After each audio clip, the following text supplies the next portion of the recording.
Morning children. सती chapter हम कर रहे थे और हम लोगों ने पेज नंबर अप टू 38-7 का यहाँ तक हम लोग ने पढ़ लिया था कि मदरसा जो है अपने पति का जो है मृत शव लेने के लिए भारत आई है और वो अपनी कहानी जो है अपने कंपार्टमेंट में बैठी हुई और 3 महिलाओं को सुना रही है। ठीक है, तो उसके बाद में क्या होता है हम पढ़ लेते हैं यहाँ पर। हाँ, भारत सरकार ने मुझे सूचित किया, यहाँ तक हम लोग ने पढ़ लिया कि अभी भी टूटा है। ठीक है, अभी नहीं टूटा है कि मृत पति की स्मृति ने उन्हें भाव विभोर कर दिया। मैंने जैसे ही वो अपने पति के बारे में बता रही थी तो अपने मरे पति के बातों को याद करके जो मदरसा थोड़ा सा मैंने इमोशनल हो गई। वो बटुए से मर्दाना रुमाल निकाला, मतलब उसके बाद जो रुमाल था वो जेंट्स रुमाल था। ठीक है, वे कभी आंखें पोंछने लगी, कभी अपनी सुर्पनखा सी लंबी नाक, तो कभी नाक और आंखें पोंछने लगी। बेचारी करती भी क्या, कोई भी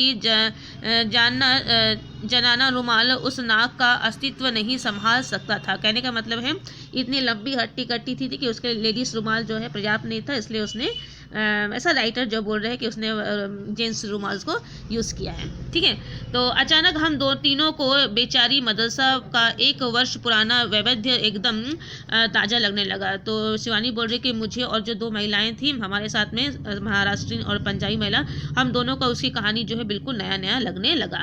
तो क्या अब आप अपने हस्बैंड का डेड बॉडी लेकर विक्टोरिया फ्लाई करेंगी? महाराष्ट्रीय महिला ने पूछा। जो महाराष्ट्रीय महिला उससे बात ही नहीं करी थी, अब उसी ने पूछा क्या आप अपने हस्बैंड का मृत शरीर को लेकर विक्टोरिया वापस जाएंगे?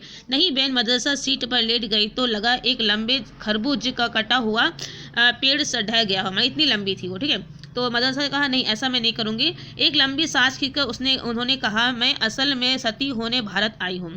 तब उसने क्या किया, मैं सती होने आई हूँ। हम तीनों को एक साथ अपने इस उत्तर का क्लोरोफॉर्म सूंघा। सती ने एकदम आंखें मूंद ली, जैसे वह चाह रही थी कि अब हम उन्हें शांति से पड़ी रहने दें। तो एक बार में बोल दियो कि मैं यहाँ पर सती होने आई हूँ, यह बोलकर जो वो अपने प्लेस पर मदरसा जो है अपने ही स्थान पर लेट गई और तीनों महिलाएं जो उसकी इस बात को सुनकर बिल्कुल आश्चर्यचकित में रह गई। ठीक है, ऐसी भी भला किसी ने सुना था इस युग में सुस्पष्ट उच्चारण में अंग्रेजी बोलने वाली 6 फीट 10.5 इंच की यह काया कल बर्फ में दबी पति की 1 साल बासी लाश को छाती से लगा जल भून कर राख हो जाएगी?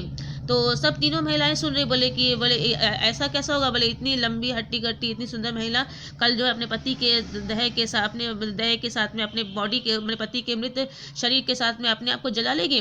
नहीं, आपको ऐसा मूर्खता करने का कोई अधिकार नहीं है। यह एक अपराध है। क्या आप यह नहीं जानती? खादीदार महिला उठकर मदरसा के सिरहाने बैठी, ऐसी गंभीर भाषण की गोलबारी झड़कने लगी जैसे चिता सचमुच प्रज्वलित हो चुकी है और सती लपटों में कूदने को तत्पर है। तो जो पंजाबी महिला थी उसने कहा बोले आप ऐसा नहीं कर सकते, बोले ये सब प्रथा तो बंद हो गई है, आप बिल्कुल ऐसा नहीं कर सकती है। ठीक है, भावेश के दुर्बल क्षणों में नारी कभी कभी बड़ा बचपना कर बैठती है, उसका मुझे व्यापक अनुभव है। बोलने लगी है, बोले कभी कभी वो नारी जो है इतनी भावुक हो जाती है कि उसे उचित अनुचित का पता ही नहीं चलता है और मुझे लगता है आपको वही प्रॉब्लम है।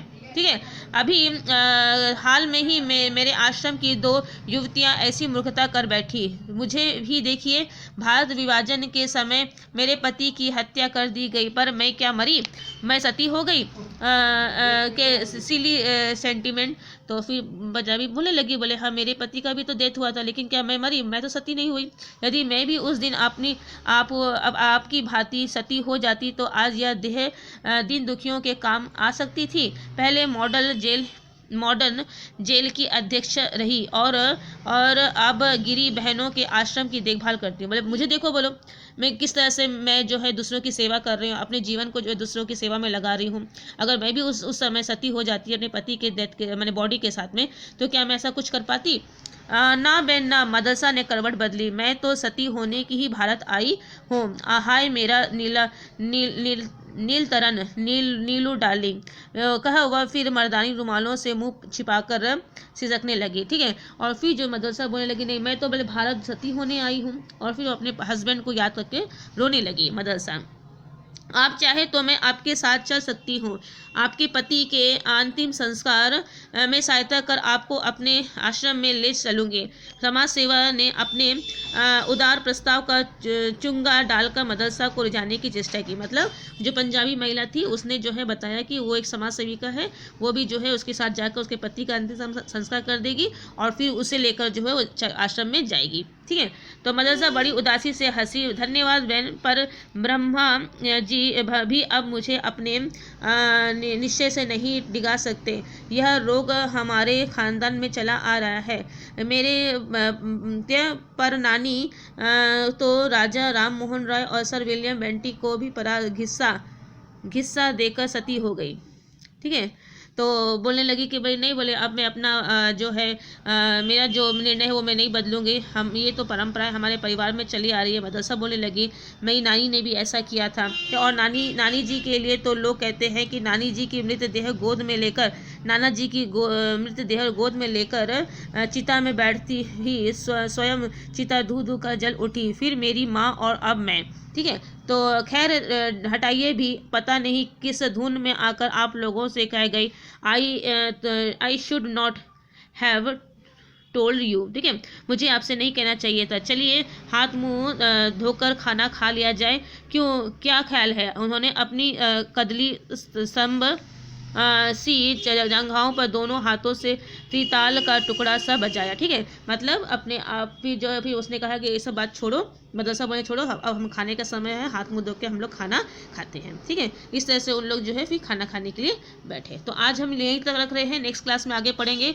You go through the story and see if any problem you are facing you can inform me. Okay, thank you.